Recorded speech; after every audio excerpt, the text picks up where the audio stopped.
Imagine a single piece of paper, written by one man, that changed the lives of millions. No battlefield, no gunfire, no explosion. Yet this document shook America more than any war. On January 1st, 1863, Abraham Lincoln made a decision that would divide the nation, anger powerful people, and change history forever. This is the story of the Emancipation Proclamation, the moment slavery began to die in the United States. America before the decision. This is written for slow, emotional narration, ideal for a long YouTube documentary. You can split this into multiple scenes, or even one full episode if needed. Background: America before the decision. How a nation built on freedom lived with slavery. Before Abraham Lincoln ever lifted a pen, before the Civil War tore the nation apart, before freedom became a promise worth dying for, America was already at war with itself. Not on battlefields, not with cannons or rifles, but in its ideas, its laws, and its conscience. The United States of America was founded on one of the most powerful ideas in human history. All men are created equal. Yet, at the exact moment those words were written, nearly 1/5 of the population of the country lived in chains. This was America's original sin, and it would shape everything that followed. 1. The birth of a contradiction, 1776. In 1776, 13 British colonies declared independence from the most powerful empire on earth. They claimed they were fighting for liberty, natural rights, freedom from tyranny. But freedom in early America was selective. The same men who demanded liberty from Britain often owned enslaved human beings. Thomas Jefferson, the author of the Declaration of Independence, owned more than 600 slaves during his lifetime. George Washington, the first president, was a slave owner. This contradiction was not accidental. It was deliberate. Slavery was deeply woven into the American economy, especially in the southern colonies. Removing it overnight would have destroyed wealth, power, and political stability. So the founders made a choice. They postponed the problem. They hoped future generations would solve it. But problems ignored do not disappear. They grow. 2. Slavery as a system, not just a practice. By the early 1800s, slavery was no longer just a leftover from colonial times. It was a fully developed system. Enslaved people were bought and sold like property, separated from their families, punished brutally for resistance, denied education, wages, and legal rights. They were not considered citizens. They were not considered people under the law. They were property. Entire Southern economies depended on enslaved labor, especially after the invention of the cotton gin in 1793. Cotton became America's most profitable export, and slavery became more profitable than ever before. The phrase, King Cotton, described how powerful this industry was. To many Southern leaders, ending slavery was not just immoral, it was unthinkable. 3. Two Americas emerge as decades passed. America began to split into two very different societies. The northern states, rapid industrial growth, factories, railroads, and cities, wage labor instead of slavery, growing immigrant populations, increasing opposition to slavery. The southern states, agricultural economy, large plantations, social hierarchy based on race, political power controlled by slaveholders, fear of slave revolts. The North and South were not just geographically different. They were becoming culturally, economically, and morally divided. Each side believed the other threatened its way of life. 4. Slavery and the law. Slavery was protected by law. The U.S. Constitution itself contained compromises that allowed it to exist. The 3/5 Compromise. The Fugitive Slave Clause. Protection of the slave trade for 20 years. These compromises were meant to keep the nation together, but instead, they locked injustice into the nation's foundation. Runaway slaves could be legally captured and returned, even from free states. Free black people lived under constant threat.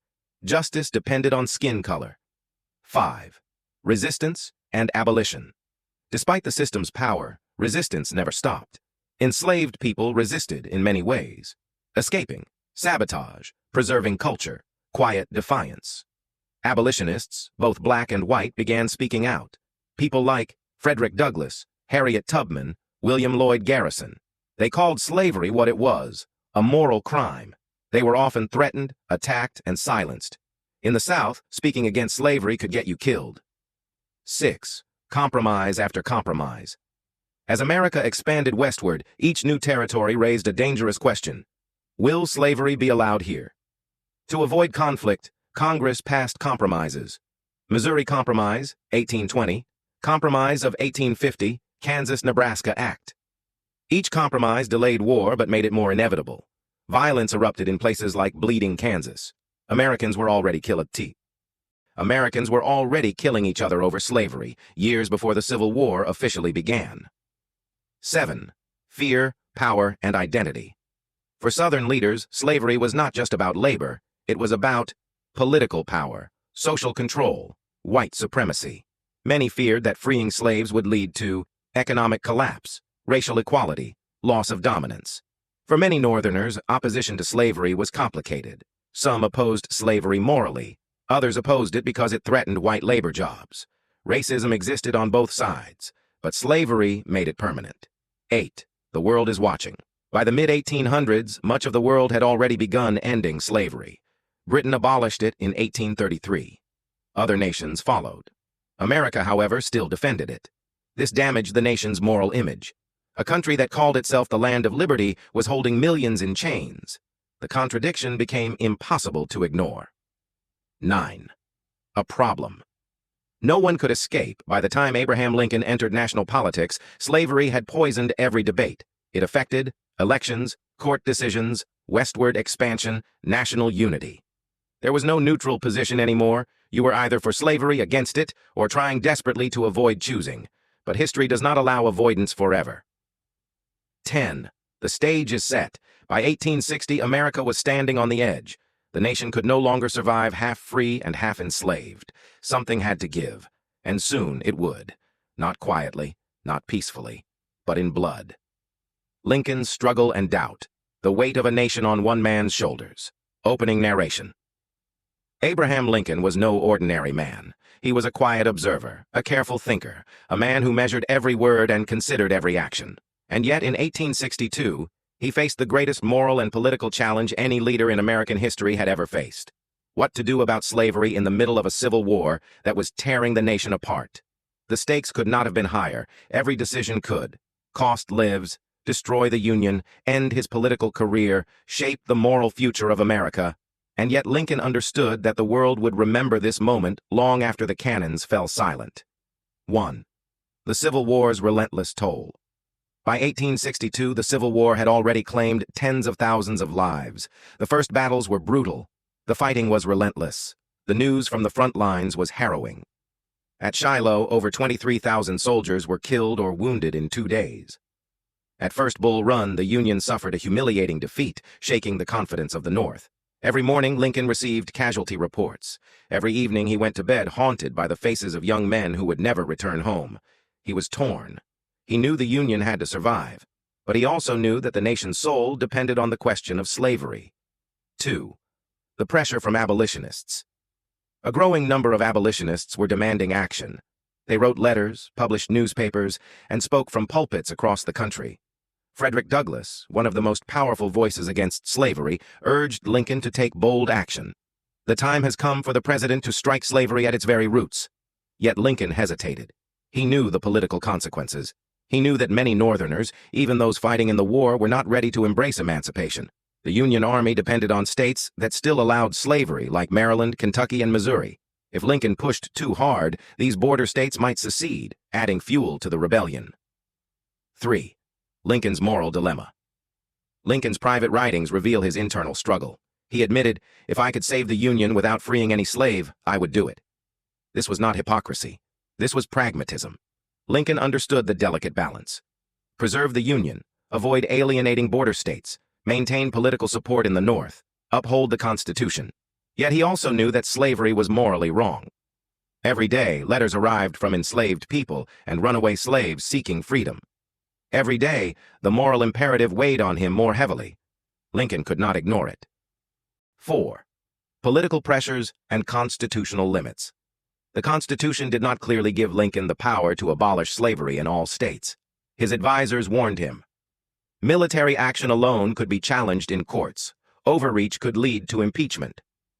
Public support could evaporate overnight. Lincoln was not a radical by nature. He was a lawyer, trained to follow the law, but he also understood that extraordinary circumstances called for extraordinary measures. The Union was not just fighting for territory, it was fighting for its very survival. If slavery remained, the Confederacy's economy would endure, giving them strength to continue the war indefinitely. 5. Military events shape decision. The Union Army's performance influenced Lincoln's thinking. Early battles were inconsistent. Some were victories, some were disasters. Generals like George McClellan were cautious and hesitant. The war dragged on, casualties mounting, public frustration growing. Lincoln realized that military success was connected to moral purpose. He began to see that emancipation could weaken the Confederacy, boost Northern morale, and bring enslaved people into the Union's cause. 6. Personal strain and emotional burden. The weight of leadership wore heavily on Lincoln. Contemporaries described him as exhausted, pensive, often silent for hours at a time. He spent long nights reviewing reports, studying law, and considering speeches. The strain was not only political, but deeply personal. Lincoln was aware that any mistake could prolong the war, lead to more death, destroy his own political future. 7. Family and personal support. Even within his own family, Lincoln faced strain. Mary Todd Lincoln, his wife, was deeply concerned about his health and safety. Their children were young, and the stress of war weighed on the entire household. Friends and colleagues urged caution. Some even warned that advocating for emancipation could spark riots in northern cities. Yet Lincoln found quiet resolve.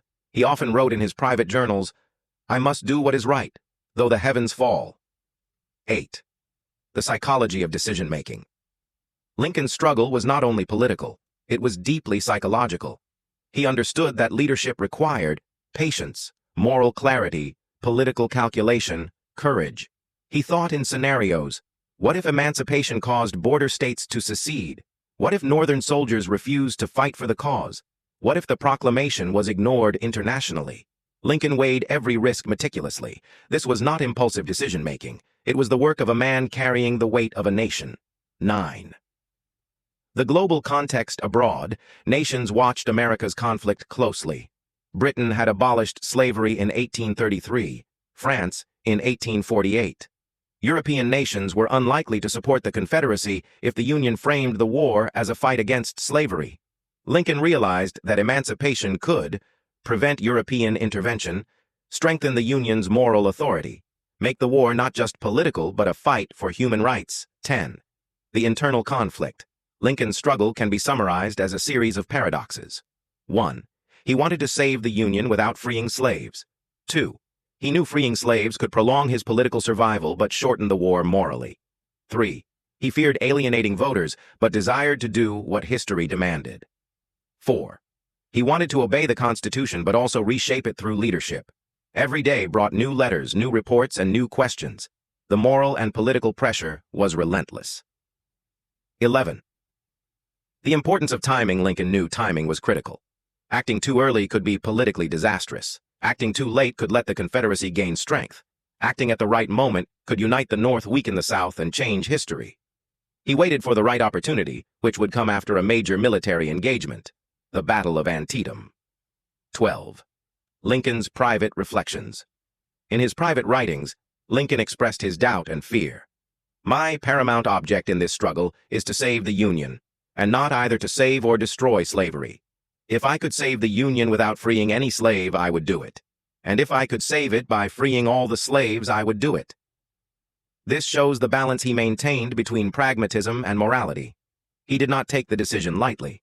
Every day he felt the weight of millions of lives on his shoulders. 13. Pressure from the North. Even in free states, there was resistance.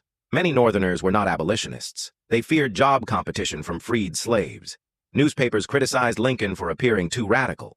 Politicians in Congress warned that emancipation could divide the Northern coalition. Lincoln had to convince skeptics without alienating supporters. 14. The border state challenge. Maryland, Kentucky, Missouri, and Delaware were slave states loyal to the Union. Lincoln knew that if these states seceded, Washington, D.C. would be surrounded by Confederacy. Northern supply lines would be disrupted. Political opposition would grow. He could not act recklessly. Emancipation in rebellious states only was a calculated strategy. It avoided border states for now. 15. Lincoln's emotional burden. Lincoln often walked alone in the White House gardens at night. He would stare at the Potomac River thinking of Soldiers in the mud and blood, families torn apart by war, enslaved men and women yearning for freedom. He prayed for guidance. He sought counsel from friends, generals, and ministers. He studied legal precedent and historical examples. He even considered international reaction. And yet, the decision ultimately had to come from him alone. 16. The intersection of morality and strategy. Lincoln's genius lay in combining moral clarity with strategic thinking. He understood that emancipation was not only ethically right, it was militarily smart. Freeing slaves would deprive the Confederacy of labor. It would boost Northern morale. It would encourage enslaved people to escape and join the Union Army. It would strengthen the Union's position internationally. The moral act became a strategic necessity.